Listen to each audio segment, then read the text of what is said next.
This is the story of the one. As head of maintenance at a concert hall, he knows the show must always go on. That's why he works behind the scenes, ensuring every light is working, the HVAC is humming, and his facility shines. With Grainger's supplies and solutions for every challenge he faces, plus 24/7 customer support, his venue never misses a beat. Call quickgrainger.com or just stop by. Grainger, for the ones who get it done. When you need mealtime inspiration, it's worth shopping Baker's, where you'll find over 30,000 mouth-watering choices that excite your inner foodie. And no matter what tasty choice you make, you'll enjoy our everyday low prices, plus extra ways to save, like digital coupons worth over $600 each week. You can also save up to $1 off per gallon at the pump with fuel points. More savings and more inspiring flavors make shopping Baker's worth it every time. Baker's, fresh for everyone. Fuel restrictions apply. Hashtag no music, no intro. Saints Block Party Podcast, Week 18. Saints Falcons preview. Maybe the last game podcast Ryan and I do for the season. Maybe not. So much is at stake. On Sunday with the Saints taking on the Falcons in the NFL regular season finale. We apologize for the video not being like it typically is. Life, sometimes just happens, and there's a good possibility that I was not going to be able to record the preview pod tomorrow night because of work things, and so we kind of preemptively recorded it tonight, and Ryan doesn't have his computer set up, and so if you're just gonna see me this episode, I apologize. It is what it is, but just you, just me, I'm just still my. So we'll break down the Falcons game. We already talked about them regarding all the possibilities of how the Saints can enter the playoffs, either by winning the NFC South or making a wild card appearance. If you're listening to this, like or follow us on whatever podcast app you're using to listen. If you're watching this on YouTube, like and subscribe. Being that this potentially may be the last regular season podcast that we do if the season's end, Ryan and I have been thinking and trying to come up with the plan of, we always do we try to do, unless we're on vacation, we try to do at least one episode a week, regardless of it being regular season or not, even in the off season. But we really want to continue on like the momentum that we've built this last year. And so Ryan and I were talking about what we could do during the off season. So it's in the works, but I would say like this is to it's a thank you to our Patreons. It's a thank you also to our YouTube subscribers. And Ryan has said this. Our YouTube subscribers seem to be completely different than like our podcast listeners. It's like it feels like it's two different two different continents. Yeah, bro. Which I'm not knocking it, but we definitely do want to continue to build our YouTube presence as well as rewarding our Patreons. And so what we're tentatively planning to do is to start doing a weekly basis. So we're going to do our weekly show talking about off-season stuff and what have you, but we're going to do another weekly show. It's going to be a live show on our YouTube channel. If you're a Patreon, we'll make sure we'll send a link out and you can join. But people who are subscribers of our YouTube, obviously they'll get the notification that we're doing a live show, and it's gonna be like a 30-minute show. There's gonna be a topic, and we're just gonna talk about whatever that topic is. If we're getting questions from the stream regarding the Saints, we'll answer it. It's just anything. And I was actually thinking about this, and I haven't even ran it by you yet. I think it would be cool, because we are the Saints Block Party Podcast, brought to you by BetterHelp, is that every week we could do like a drawing or what have you, of picking either someone from our Patreon or a subscriber from our YouTube, and they would join us on that show. Like they would be dope. this is the Saints Block Party podcast. This is the community that we built. What better way to show that this truly is a community is just by having people who support us be on the show with us, right? Oh, yeah. So I think that's a fun idea. And so that's what we're going to plan to do. And then for whatever reason, if you miss the live show, we are going to post it as a podcast, but those live shows are only going to be posted as a podcast for Patreons only. So not a Patreon. If you missed whatever we talked about, who knows, we might be dropping some hints and some news and whatever. It's a reason for you to either subscribe to our YouTube channel, and become a Patreon. There you go. So that's starting at $1. Starting at $1 a month. Bro. $1. Can't even get a McDouble. You can't get a small fry for $1, bro. Jeff Bezos want me to pay $2.99 for no ads on no ads, man, on Amazon Prime. Like, you know what? Let me stop, bro. I can't. I've been the Jeff supporter all this time, and you gonna do this? I'm not gonna criticize him, Ryan. I'm not gonna do it, bro. Can't do it, bro. I ain't paying the $2.99 though. I'm not. I mean, I pay the Prime. I use Amazon Prime Video so infrequently that I'm not worried about it. But we could have a whole separate Jeff Bezos podcast episode. Anyway, before we dive into the game though, how much of last night's either game? I don't know if you saw Michigan and Alabama or Washington and Texas. I watched a good bit of the Washington, Texas, a little bit of the Michigan, Alabama. The two things I took from both games, because I watched them all in an entirety. It's crazy to me how just watching that Michigan game, I literally felt like I was watching like the Niners in 2011 all over again, bro. Damn. Like say what, and that's the juxtaposition and the shit I hate about sometimes having morality is I would love to just be like, man, if y'all don't fucking go out and get fucking Jim Harbaugh, he's 100% coming back to the league. Like, I think we could, that's happening. That's the thing, right? You don't go out and fucking make Don Lee your agent if you're not coming back, right? Right. But I literally was watching it, man, and I was like, this is the Niners defense under Harbaugh. Like just the way that Michigan, like, he's built that program. Obviously he inherited a lot of the talent that he got with San Francisco before he got there, but he put his handprints and his culture on that team, and it just got me to thinking. And I'll say this: I do not at any point I don't think Jim Harbaugh is an option for the Saints. If I was a betting person, I'd probably guess he'd end up with Carolina, and then it's like, oh, like that's the last thing we need in our division right now, bro. No, please no. You put Jim Harbaugh in a division with Dennis Allen, Todd Bowles, and what other coach am I missing? A fucking Arthur Smith or maybe another coach, bro. Like, he would run away with the division, Ryan. Run away with it. But I do know his team had put some feelers out prior, when the whole stealing the signs thing happened.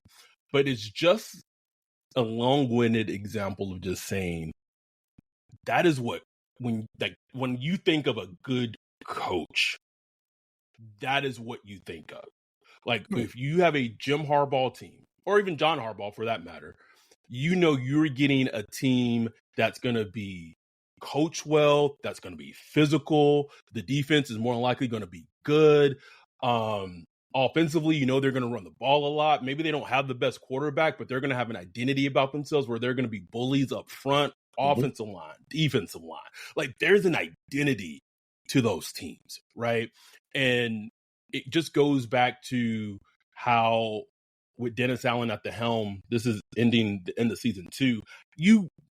What is the identity of the New Orleans Saints, Ryan, offensively?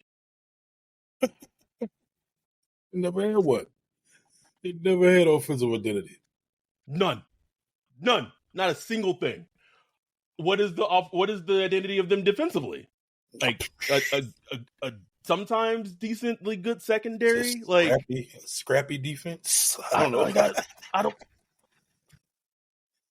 But no, like people like Jim Harbaugh, Sean Payton, Bill Belichick. These are program builders. Yeah.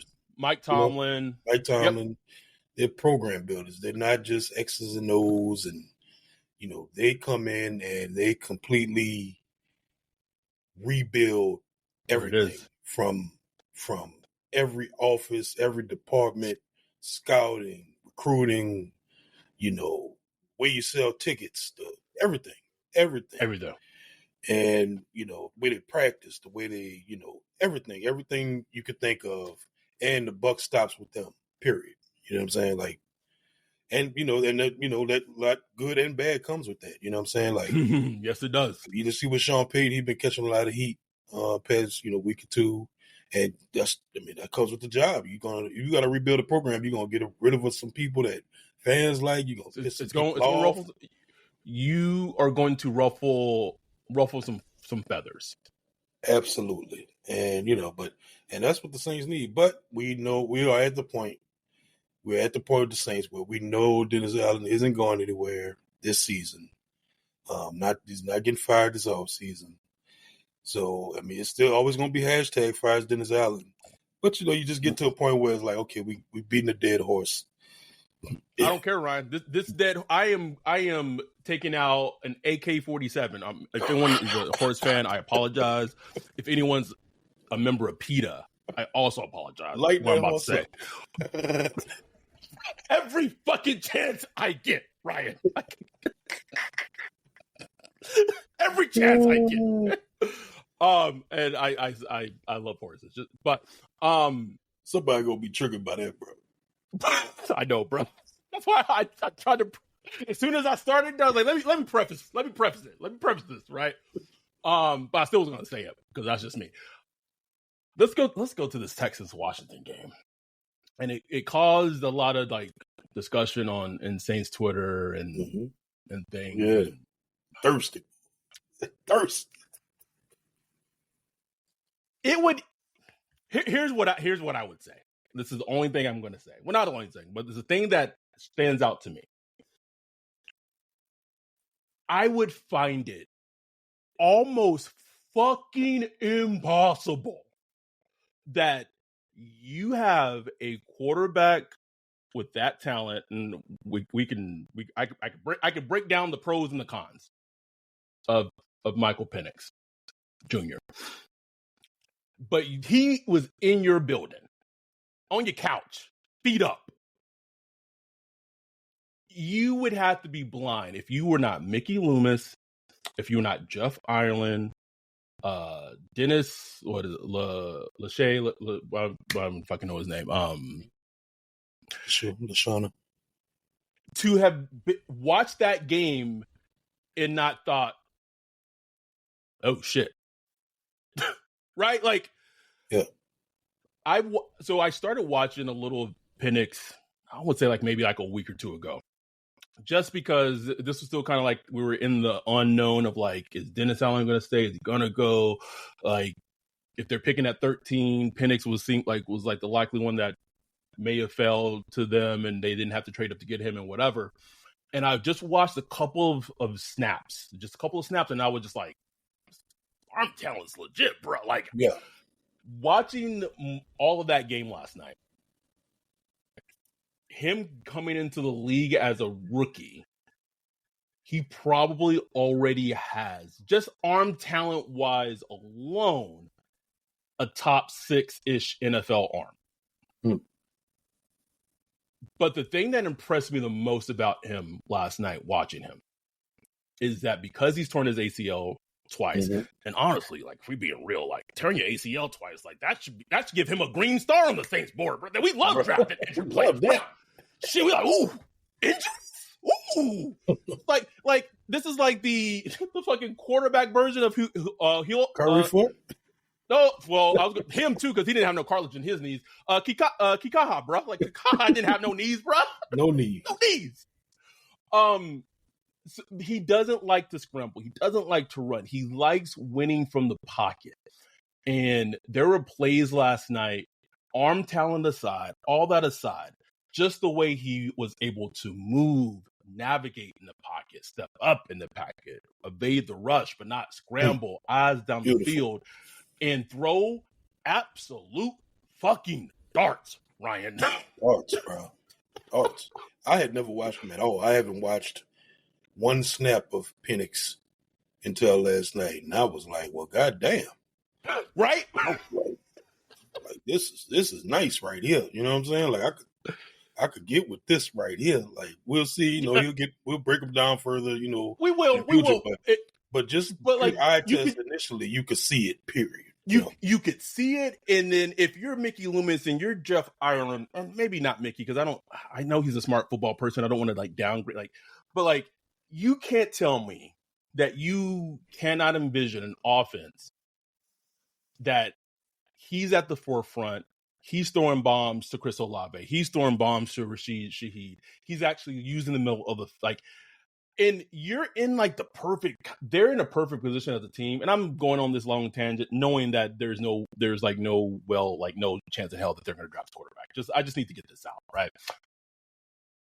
But you're kind of in the perfect position to draft a player like that because Derek Carr is coming back for next season.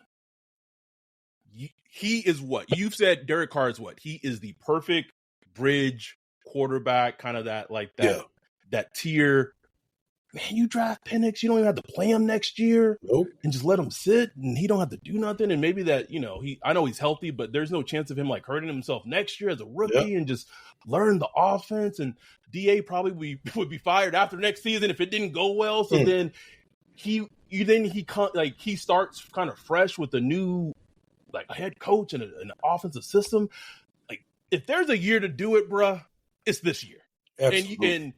And I say this, if they were going to draft Patrick Mahomes in 2017, which they were going to do with Drew Brees still on the team and didn't worry about offending Drew Brees. Now, I think maybe the reason they didn't trade up for Patrick Mahomes was because of Drew Brees, but you cannot with a straight face justify to me why you would potentially pass on someone like that. I get it. He has 2 torn ACLs.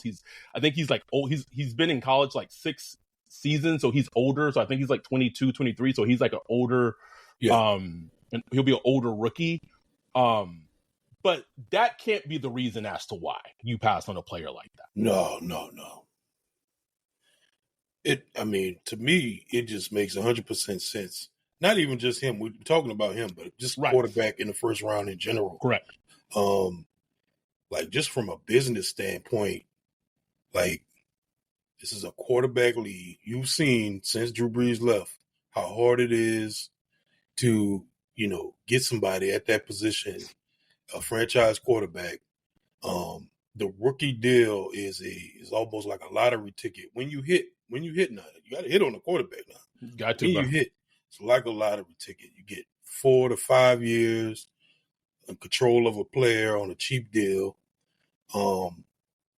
And just from a business standpoint of, the Saints fans are checked out, bro. Checked out with no reason of hope going forward, bro.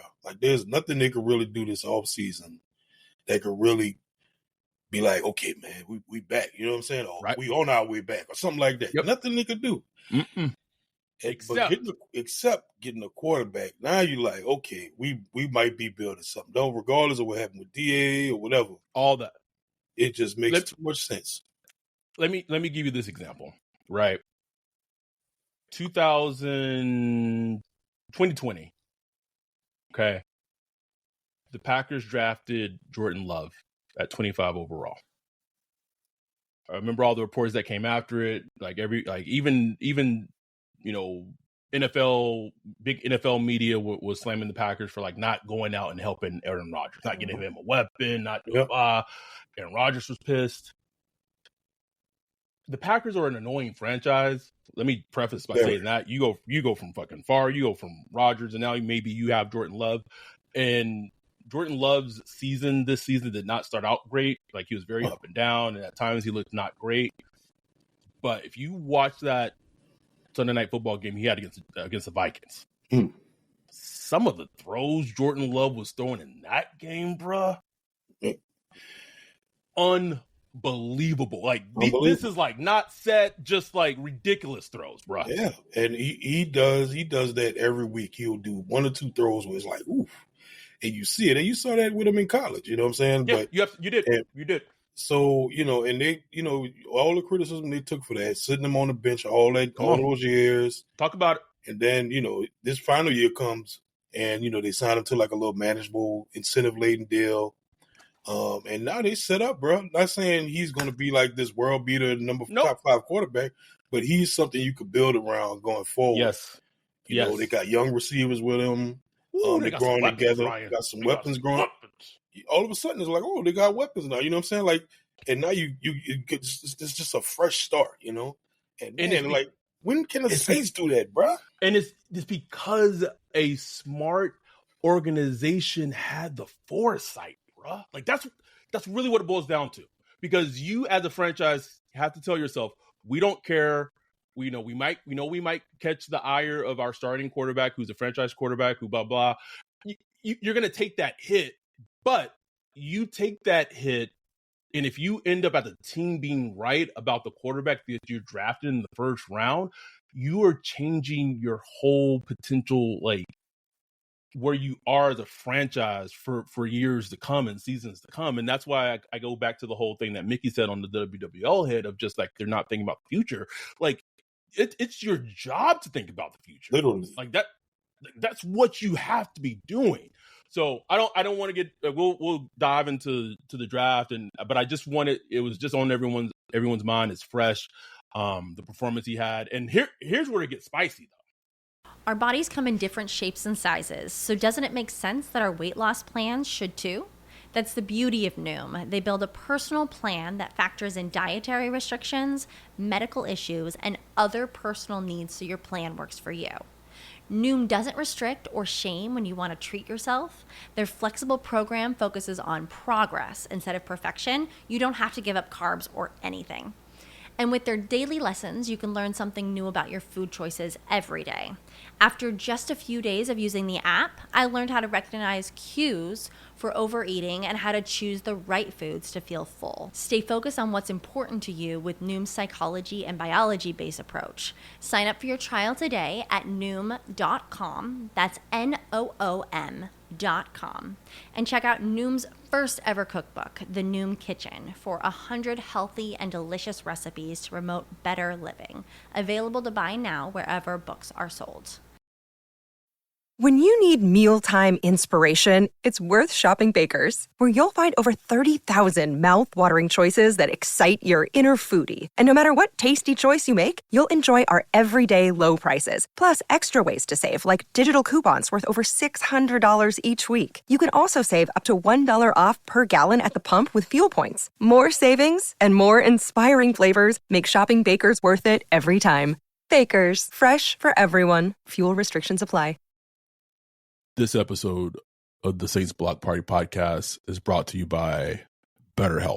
Woof. The holiday seasons are approaching and gift-giving season is right on the horizon.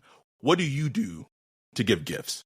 Well, me and my family, we have a website that we go to and we kind of just put what we want, make our little gift lists, and then we kind of just go through the list and try to buy everybody the things that they want.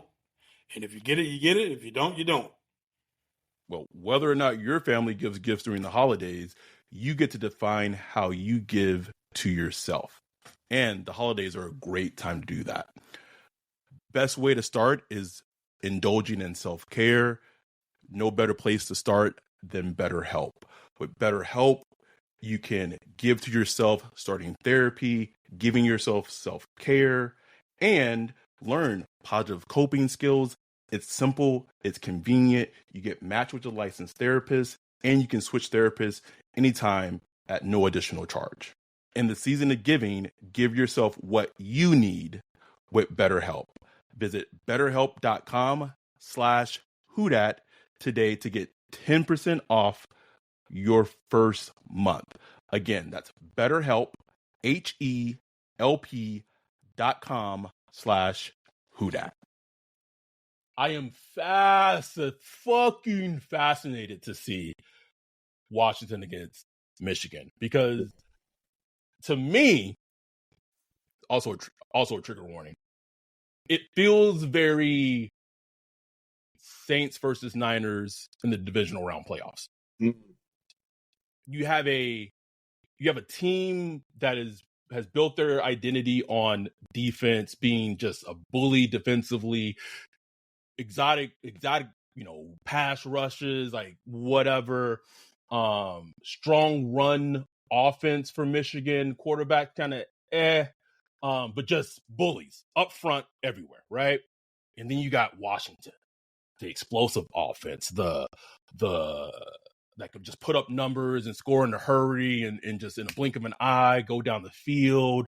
It just like the contrast between the two teams feels very, and obviously Jim Harbaugh, obviously, very Saints Niners divisional round, just in terms of the styles. And so here's like the big question not the big question, but for Penix is like I know what the knock's going to be, kind of similar to the knock that people had on Mahomes at the prospects. Like, oh, he only won against like Big 12 defenses, right? Mm-hmm. It's going to be the same thing for Penix, right? He only won against like Pac-10 or Pac-12 defenses, that are not very good defensively. I don't know what's going to happen with him in the draft. I don't know how high he could go, but I know one thing. I know NFL decision makers are like, fuck, because he's older, which is a huge knock. He has 2 torn ACLs and an injury history, which is a huge knock. And he comes from an offense that is a great, like, schemed offense, but probably not like an actual, like, quote unquote NFL offense. But who comes from an NFL offense these days from college, right? So I just see the knocks, but then there's always that arm, though. That arm, though, bro. That's what I'm saying. So you're gonna see all the talk. It's all gonna be about the medical, man. Like when they get into the combine and team's medical staff, pull on his leg and all that stuff. Take a look. If he looks good to go, he's going high, bro. Like high. If his medicals are straight, bro, like I cannot see him going. I can't see him fall out of the top 6, bro. Like, just it's not like he's coming out injured. It's not like he's coming out injured. He's good. You know what I'm saying? So, shit. Anyway, I just had a little the old Adam for a second had to come out. Draft Mecca. Came out a little bit. Let's talk about the Saints Falcons game. It is Falcons hate week. # fuck the Falcons. The lazy analysis would just be, the Bears and Justin Fields just put it on them and like scored 30 plus points on them. All that shit goes out the window, man. Like all out the window. Oh, by the way, if you want to be in the raffle to go to the last game of the season, tentatively, please either do something in terms of promoting the recap we did for the Bucks episode, or doing something on social media that is promoting the podcast for this preview game for the Falcons. And all we're asking for is for you to tell us what was your favorite Saints Block Party podcast moment of 2023 and why. That's it. And you're entered into it. And honestly, if you want to go to the game, like I just know how our raffles have been. Like you just may need to do it just one time. Like and you may be the only person in fucking raffle. Maybe in there. Which would be I could not even like. Could you imagine if we just had this podcast and had season tickets during Drew Brees days, bro? Like what? We would not have. We will not have one raffle entry, is what I'll say. Also, Mickey, we have money, so fuck you about the economy. So anyway, Saints Falcons. Here's the thing for me for this game. I am fascinated to see. So we're recording this Tuesday. If you're Patreon, you're going to be able to listen to this on Wednesday. If non-Patreons, you're listening to this probably on Thursday. I am fascinated to see what AK's injury status will be for this game. And because I felt like that first drive against the Bucks obviously was their best drive of the season. And it was a great combination of pass, run. The offensive line was actually run blocking very well for AK, and he was looking like old AK. And I think if they want to win this game, that had like them being able to run the ball successfully, hopefully with AK if he's able to play, is a huge part of that. Because that to me that's a huge component of the game when for the Saints offensively. Well, I mean they can't run the ball without him. Nope. They can't run the ball. Pretty much, bro. Like and it feels like, and I don't know if it's the run blocking. I don't know if if opposing defenses have just prepared better against it. Also, I don't feel like they go to it enough, but it feels like the Taysom runs are not being as effective as they have been in the past either. So if you're not getting any juice off of that, and you're not getting any juice, well, we know they aren't getting any juice with fucking Jamal Williams run the ball, like then you just become a one-dimensional offense that is very easy to prepare for. Exactly.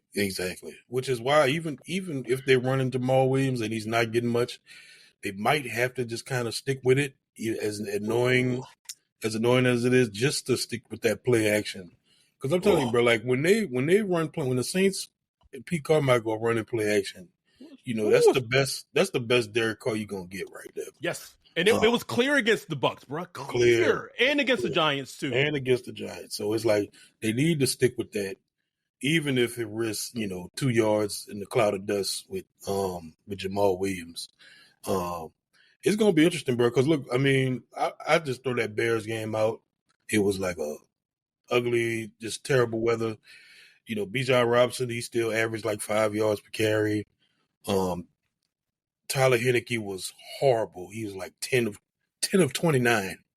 Like Ooh. 10 of 29. Completed 10 passes, bro. Just horrible. He hurt his ankle, so they don't know if he's going to start this week. If I was them, I'd go with Desmond Ridder because he didn't beat us before already. You know what I'm saying? I'm like, shit. Yeah, and he when you like you said in the previous preview pod, like the game plan was when you hit your back foot, if the read's not there, run. That's it. I would, and it worked all game last game.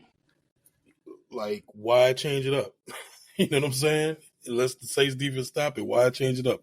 I would run the hell out. If I were them, I would just run the hell out of the ball with Bijan, with what's his name?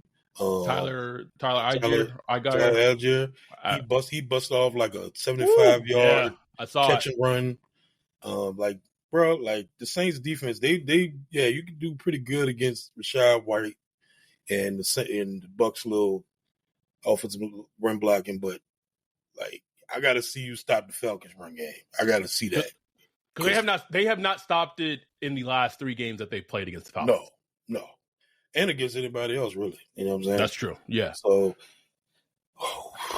if I see the Falcons busting off them big runs, bro, early, bro, boy, it could be a long Sunday. Because look, the Falcons are still alive for the playoffs. Like this, yeah, they are. Out is so trash. Which I didn't realize until like a couple of days ago, yesterday or 2 days. I was like, wait, if the Falcons win and who loses, they're in with their record? If the Bucks lose to the Panthers, which would shock me if that happened, would shock me. But, you just never know in the NFL.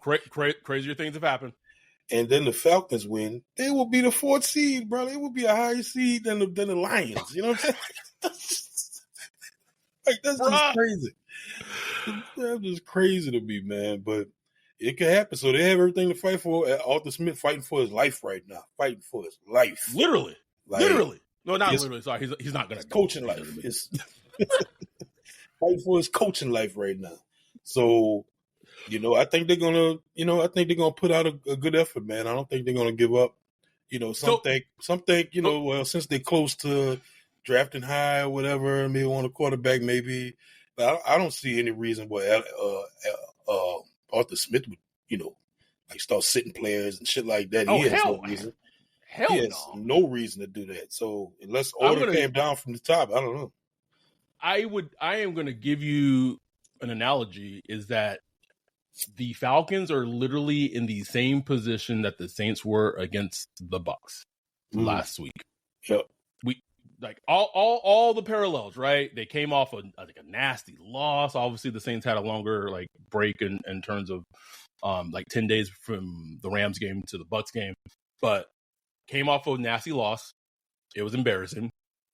And then you had to go away and play a divisional opponent, knowing that if you did not win, one, your playoff dreams were at that point likely like completely done, and then two, there's also this a smaller subplot that depending on potentially how you would have lost, maybe the head coach is fired, right? So we already saw how the Saints responded to that against the Bucs. They had a great first half and a decent like up until like mid third quarter, bruh. Like I was like, okay, here these niggas go. Like this here it fucking comes, right? But they eked out and squeaked out a win against a better team that probably wouldn't have happened, but they were going against the Bucs and they got lucky. The Falcons are almost identically in the same exact situation the last week of the season. I do wonder if there's going to be any scoreboard watching, like at the half, and they go in and see the Bucs are up, 22 to 23 to 3 against the Panthers, and then the Saints know, but both teams know that, but ain't no playoffs. Well, here's the thing though, but because remember, there's other ways. The Saints are still alive for the wild card. But the Falcons would not be. The only way the Falcons can make is that they have to win and Tampa Bay has to lose, and then the Falcons would make the playoffs at 8-9, or no, they'd be 8-10. Ugh.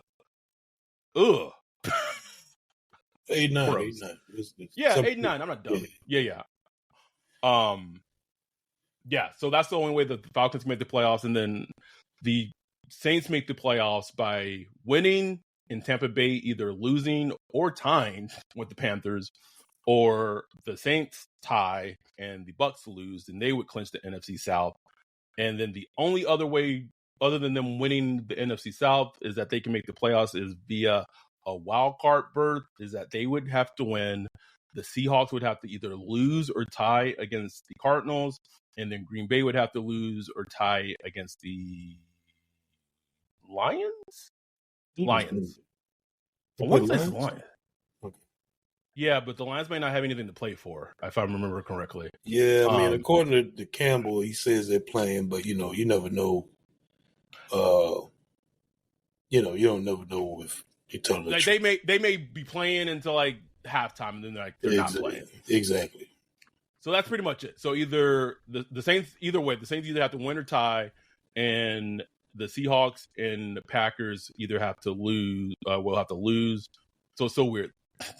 So fucking weird. The Saints would have to tie, and the Seahawks would have to lose, and Packers lose, and they could get a wild card spot. Or the Saints would win, and then the Seahawks could lose or tie, and then Green Bay could lose or tie. Jeez. I shouldn't even put this out there, but I don't fucking care. Wouldn't it be like the most Saint shit ever, bruh? Not even the Packers and the Seahawks losing. What if both those teams fucking tied, bro? Like the least probable shit, and then they didn't beat the Falcons, bro. Oh no, the Green Bay actually plays the Bears. Actually, okay, sorry, it's the Bears, not the so the Bears. But yeah, I don't know, man. It'd be interesting, man. I can't handicap this game, bro. Like I don't know. I could easily see the Saints losing this game because obviously they lost against the Falcons early this year. And I could see them coming out, scrappy and fighting. You know what I'm saying? Like,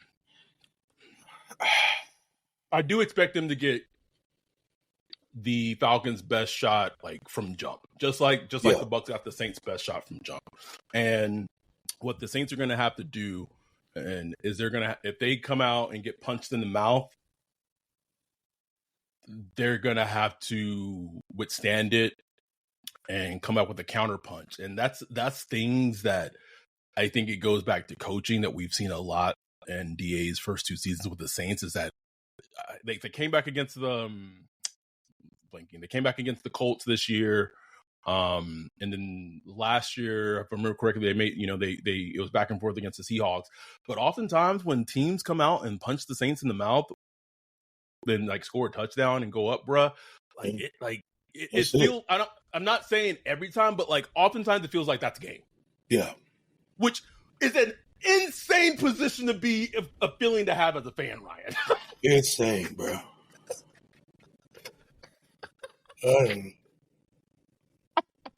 It's like what? It's just and it would be such a terrible note to end the season. Though. Like if they lost to the Falcons, even if they don't make the playoffs, playoffs out.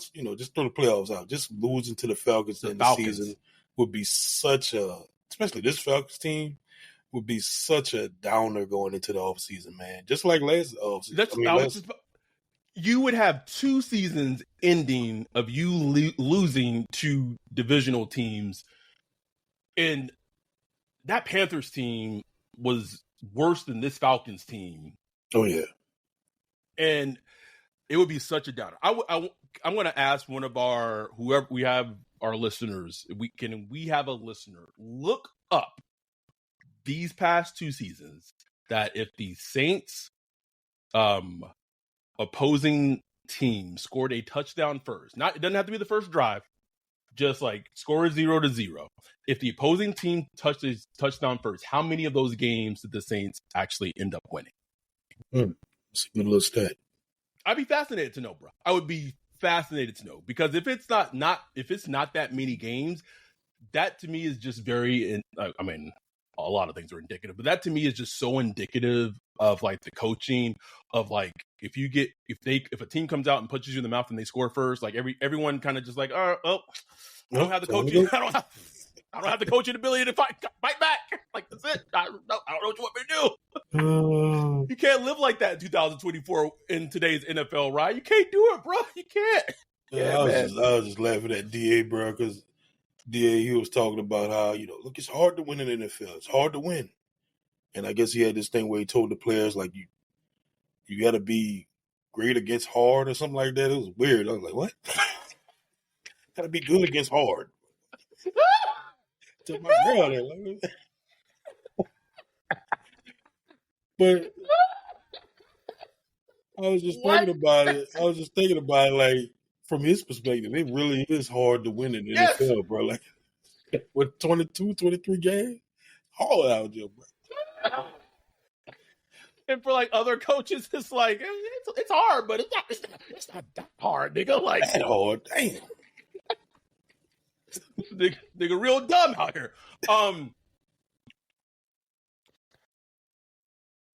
A question that D posed, on Twitter, and I wanted to ask your opinion on it and your thoughts, because it's a good topic. Do you, as a fan, I'm asking Ryan as a fan, do you want this version, this current year's Saints team to make the playoffs? One is a strong word, man. Just already knowing that DA is like 90%, 95%, going to be brought back and retained and what have you. Do you want this Saints team to go, to make the playoffs? Because they would be like the 4th team. They'd be 4th seed, so they'd be playing the 5th seed, which I don't know off the top of my head. I would have to look, but like it, I don't know. 4th seed would be, 5th seed is the Lions, I believe.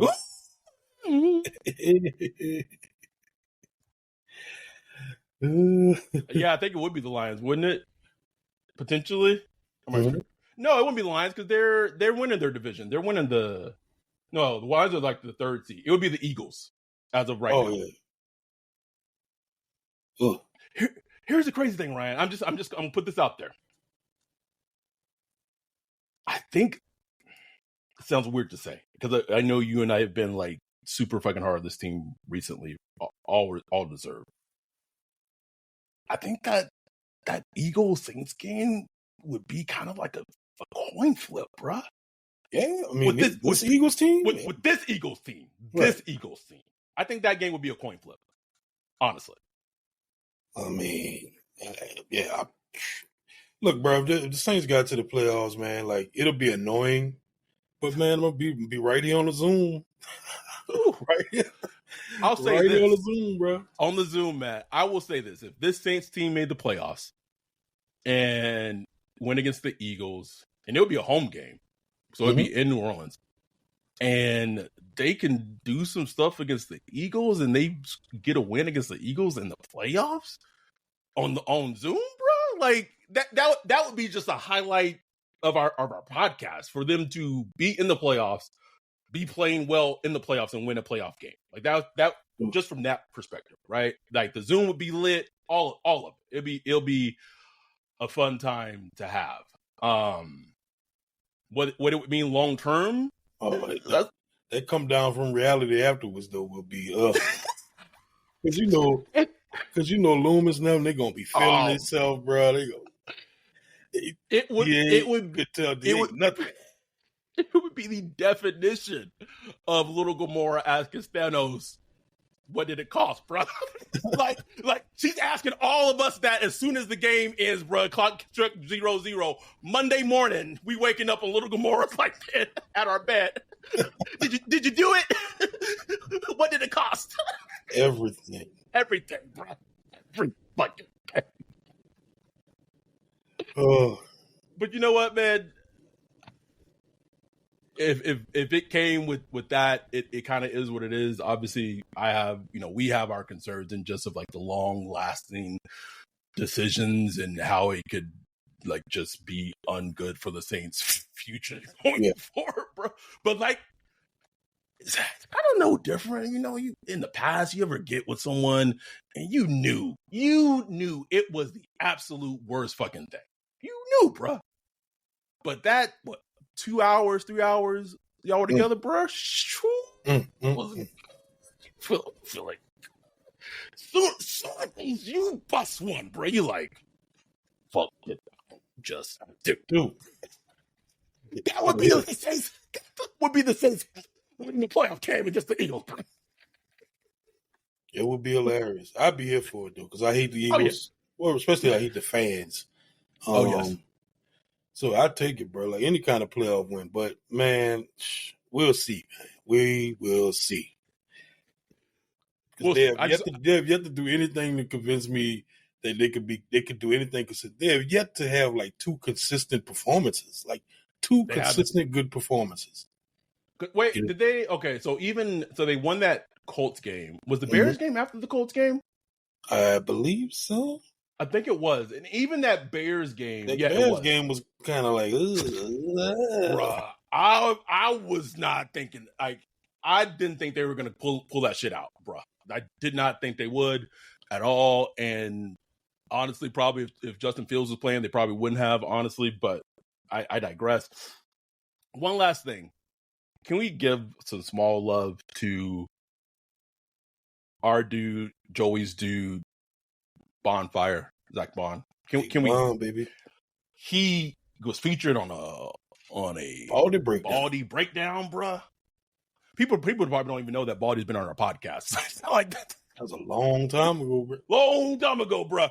Bruh. And also Baldy was also saying that Marcus Davenport need to get his shit together. He pointed it out, bro, early.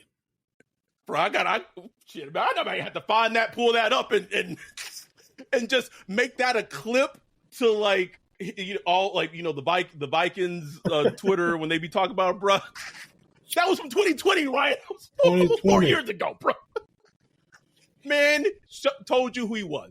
But I want to give credit to Zach Bond for I feel like he's a perfect example of a player who. Maybe like if you're built differently, like you could kind of just give up and just say, you know what, fuck, if they're not using me, you know what I mean? Like, yeah, like the passion for football, like, but he hasn't. He stayed ready, and after 3.5 years of us as a fan base pleading, begging with this team to let this man pass rush, just begging, right?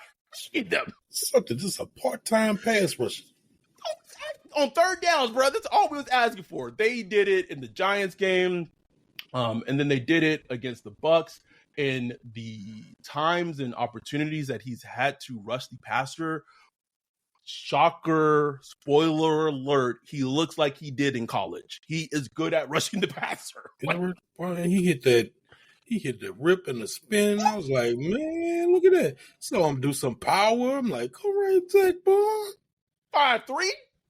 And of course, it's happened in his his final season. Yeah, final season. Yeah, cost that man money, bro. Cost the money, Ryan. Money. And to me, if I'm looking at the outlook of the team, like to me, like that's a player I want to bring back. And if I'm the Saints, I think the way that you have to approach this offseason is like you have to approach this offseason assuming and acting like Isaiah Foskey does not exist on the team. Straight up. Just like that, bro. Just like that. He does not exist.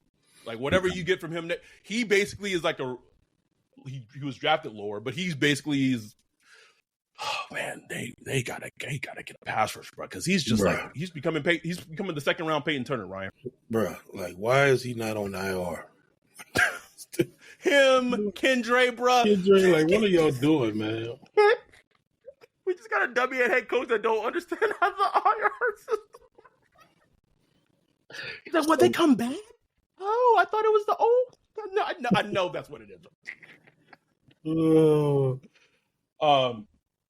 Anyhow, we wanted to get this out. Make sure we did it for this week. It may be the last preview pod of the season, so we wanted to make it a good one. We went a little long, but we had fun doing it. So we hope that everyone had a great and happy New Year. Our Zoom, it may be our final Zoom of this season of the NFL season. It's closing.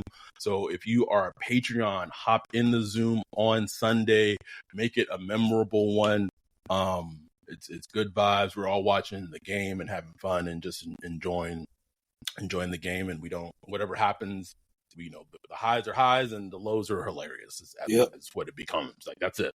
But thank y'all so much. YouTube, like and subscribe. Sorry about the video, but we'll make sure the video for the recap pod will be both Ryan and I. And just be on the alert for if you want to go to the final game against the Saints and Falcons, please enter the raffle. Promote on social media. Any social media, let us know that you promoted. Just what was your favorite SBP moment of last year. And be on the lookout for our YouTube live stream 30-minute little compact shows we plan to do this upcoming off season. The way that you can be a part of it in terms of just watching or what have you, be a subscriber to our YouTube channel or be a Patreon. We'll be sending out the information when the show is going live. You can ask us questions. We're going to try to have a topic for each little short that we do. We'll try to keep it abbreviated. And then a goal that we're going to have is having someone from our community be on the show with us. We think that's going to be a really cool, dope thing that we're going to do. So we appreciate y'all. We love y'all. We will be back on Sunday night, recapping the game. Maybe the Saints will be in the playoffs. Maybe they won't. We don't know. We'll find out. Either way, with that, we're out. Peace.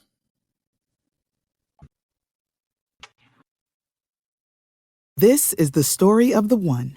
As head of maintenance at a concert hall, he knows the show must always go on. That's why he works behind the scenes, ensuring every light is working, the HVAC is humming, and his facility shines. With Grainger's supplies and solutions for every challenge he faces, plus 24/7 customer support, his venue never misses a beat.